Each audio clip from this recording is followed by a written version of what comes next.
Hello Poppets, the 8-Bit Ambassador here, and today we're going to talk about the one and only Lightning Modz system, now celebrating more than 2 incredible years since its release.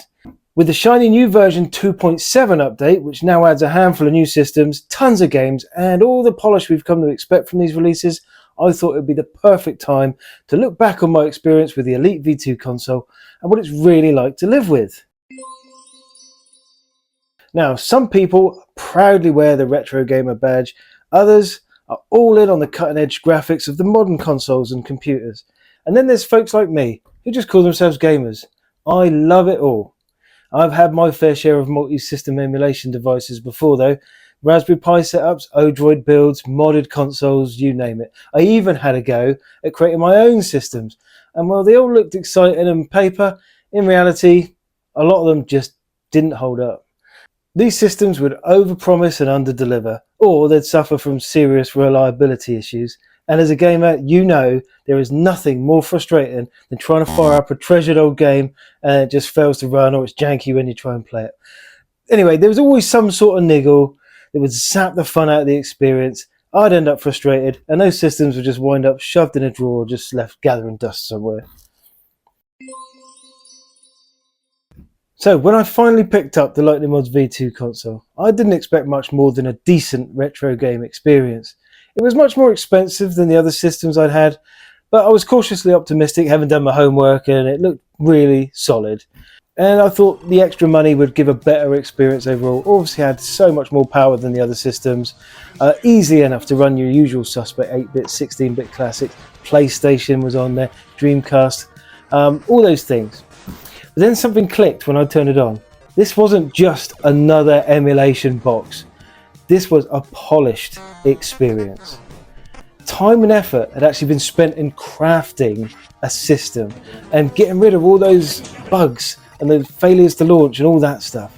The presentation, gorgeous. The stability, rock solid. And the game library, well, it was plentiful.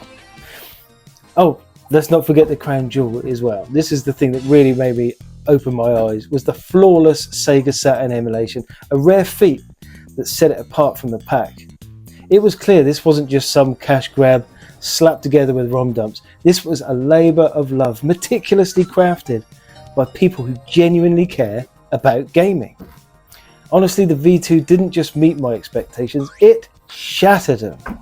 Suddenly, this was my go-to gaming machine. My PS5, that's the one that started collecting the dust. There is another thing that sets Lightning Modz apart, the customer support. With other emulation devices I've owned, once you've handed over your money, that was it. No updates, no fixes, no help. You are on your own. Probably because they don't understand the system. They've downloaded it from a sharing site, whacked it on an SD card, over to you. But with Lightning Modz, it's a completely different story. Their team is always working behind the scenes, listening to feedback, actively improving the system, listening to what people are asking for and implementing it on the updates. They've even got a dedicated Facebook group for owners, a thriving little community where gamers swap tips, share hidden gems, help each other out.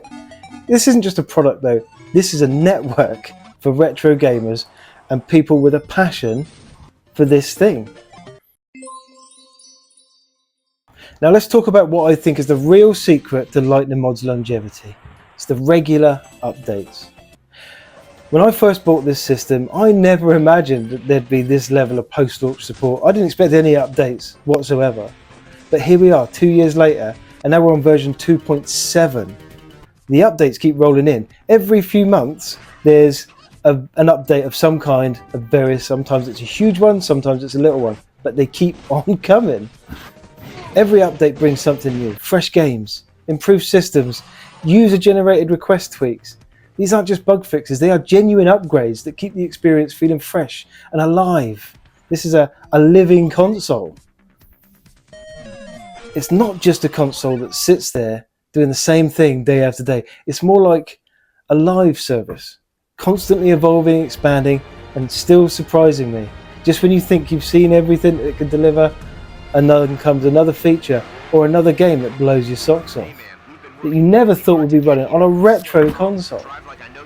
Today, Lightning Modz supports a mind-blowing variety of systems, many of which barely even qualify as a retro system anymore. It's like having a time machine and cutting-edge arcade, all in one little box. So if you're thinking about diving into the world of multi-system emulation, I cannot recommend Lightning Modz V2 enough. 2 years in, and it is still the best system I have ever owned.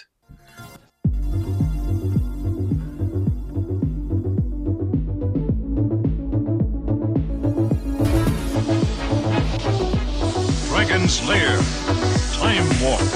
Kidnapped? Oh, Daddy! Idiots!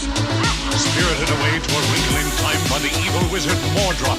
Daphne will be forced to marry the wicked Mordrop unless Dirk can save her.